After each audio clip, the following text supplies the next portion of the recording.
წამომყევით ერევანში, ქალაქში, სადაც მივდივარ მაშინ, როცა ენერგია აღარაფრისთვის აღარ მაქვს და მინდა რომ ძალები აღვიდგინო. ჩემს ვაწვევას ახალს უყურეთ. ვაიმე. ვაიმე, რანაირი. კაი, ამას მიხედავთ. მანძილში რა გვაქვს, ალბათ არაფერი. მაგრამ შეა, კაი. ეს ყავა და ამშერის. ჩაი, ამას წამოვიღებ.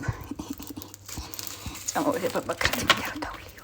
ეს არის პირველი საღამო, როცა უკვე ერევანში ჩავედი და უბრალოდ ვსეირნობდი ეგ ღამე და ქუჩებში დავდიოდი, თუმცა ახალი წლის და ბრჭყვიალა განათებების განწყობა ნამდვილად არ მქონია, მაგრამ განსაკუთრებულად ველოდებოდი გათენებას, როცა ის ადგილები უნდა მომენახულებინა, რომელიც მართლა ძალიან მიყვარს.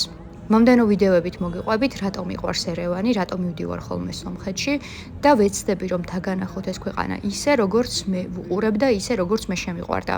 მით უმეტეს, როცა ავლობრის მეტროდან ყოველ საათში ერთხელ გადიან ხოლმე მინივენები და სამარშრუტო ტაქსები, ღირს მგზავრობა 50 ლარი და დაახლოებით 5 საათში უკვე ერევანში იქნებით.